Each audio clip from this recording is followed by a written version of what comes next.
Hello, I'm Bernard Hickey from interest.co.nz and welcome to another in our series of double shot interviews where we bring someone interesting in, and this is our weekly double shot interview we call Never a Dull Moment, where we talk about currencies with Dan Bell from HiFX. Dan, welcome back into interest.co.nz, where the turmoil goes on and on and on in Europe. This week we had this bond auction in Germany fail pretty spectacularly, and that really freaked everyone. Can you explain what went on there and why people are so worried about it? Sure. Yep. So Europe continues to be in focus. One of the biggest announcements or biggest issues this week was Germany went to the market to issue a bunch of 10-year government bonds. They were planning to sell about €6 billion worth of government bonds, and they only managed to get rid of about $3.5 billion worth of those bonds. So the market interest in supporting German sovereign debt is starting to wane, and that obviously is a big issue because Germany is considered to be the safe haven of Europe, and if investors aren't willing to buy German government bonds, it certainly puts into question the entire European region. So what was the sense of shock that followed that? What were people doing? How did it affect things? So you've seen weakness in the euro continue. The European credit markets continue to reflect heightened risk aversion, so the bond yields across a lot of the European sovereigns continue to push up. The likes of Belgium at record highs, Austria at record highs.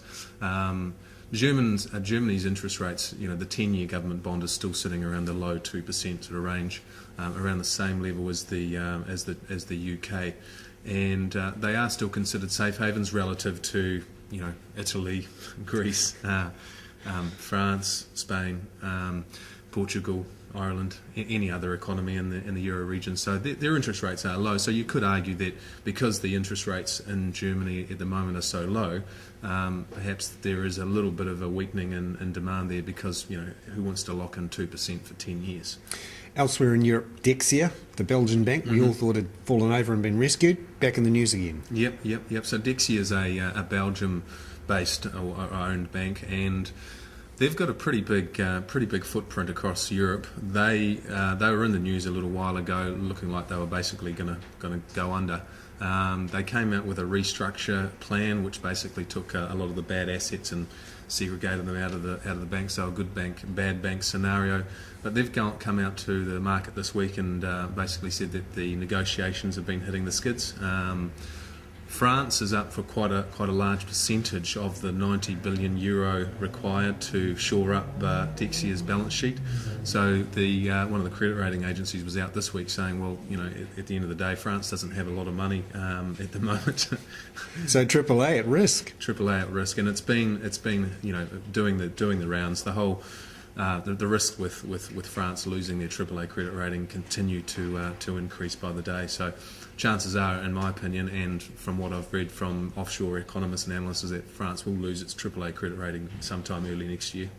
And the big issue that everyone's focused on is when will the European Central Bank open its taps and just print for Africa, well, print for Europe really, and buy all these European bonds.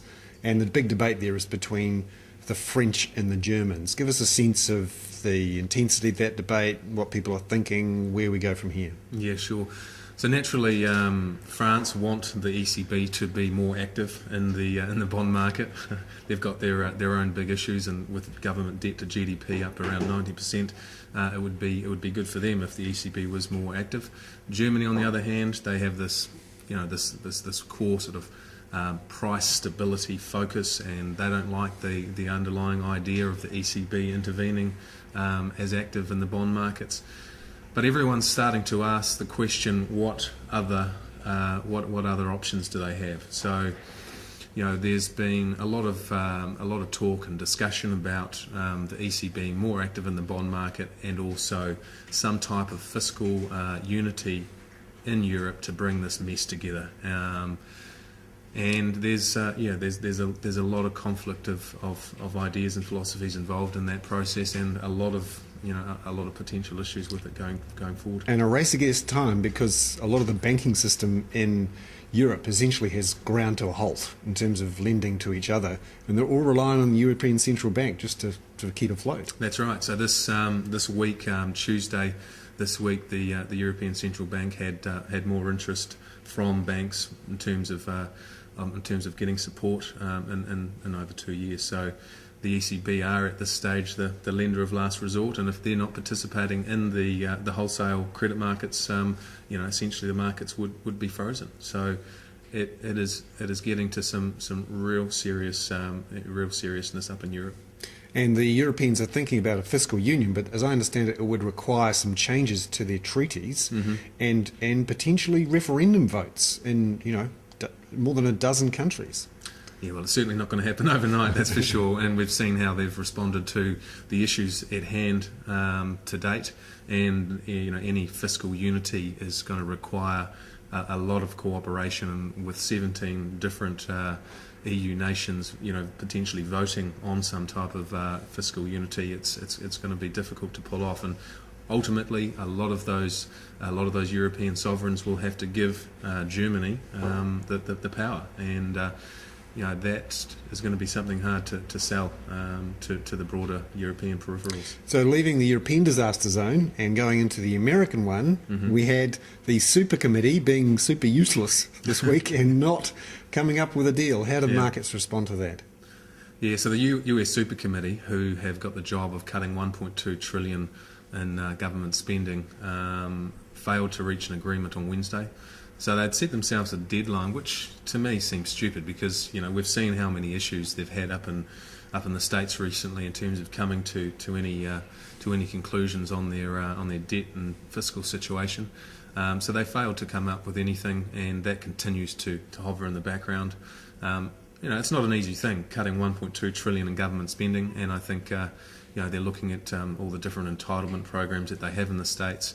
And there's going to continue to be a lot of political brinkmanship, I'd imagine, between the Democrats and the Republicans before we get anything further from them.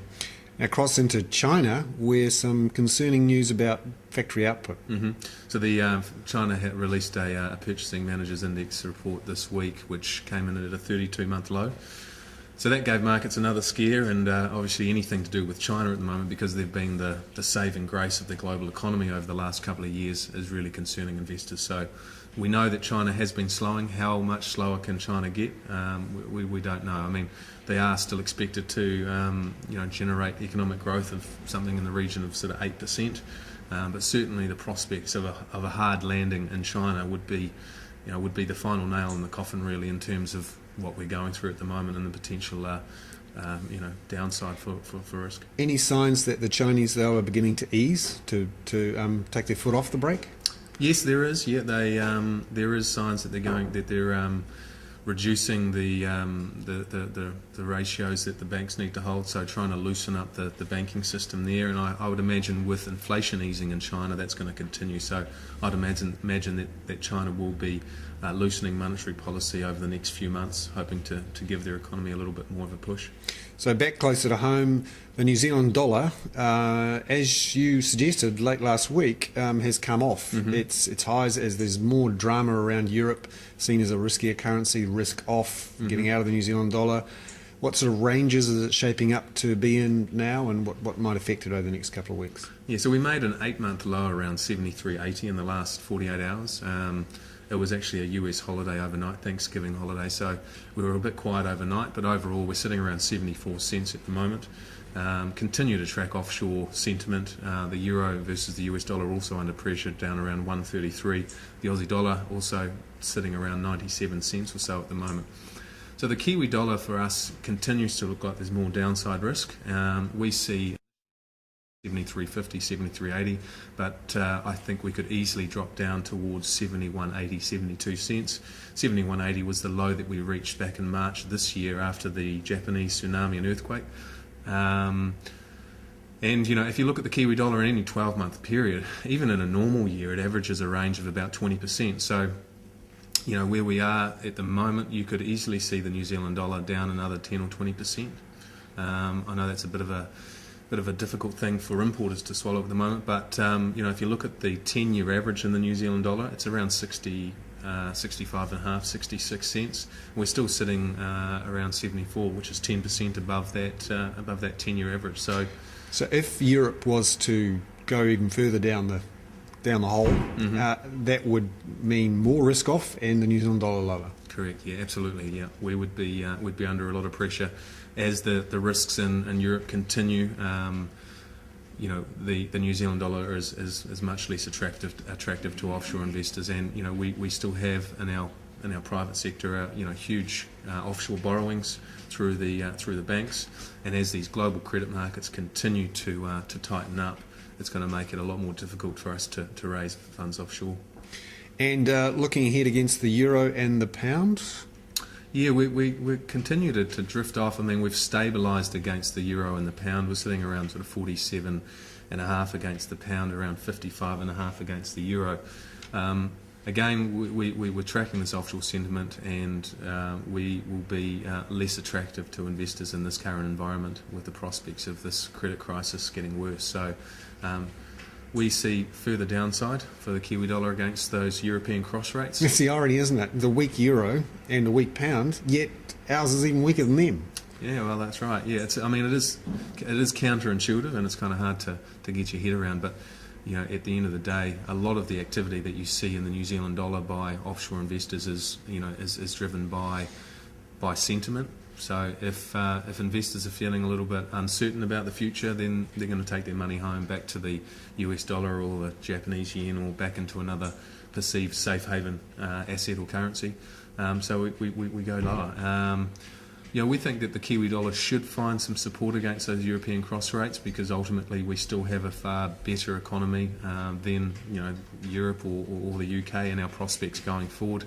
As long as China and the commodity story remains positive, then we do have some positives in the medium to longer term. So we could bounce back quite quickly against those major European cross rates.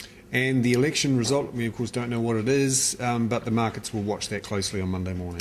Yeah, they will. I mean, the uncertainty with the election is now really, are we going to get a conclusive election result, or is there going to be a whole lot of negotiations in the back room about coalition partners and the like, and what kind of what does that mean for our economy? So certainly markets would be a lot more upbeat if National get a decisive victory.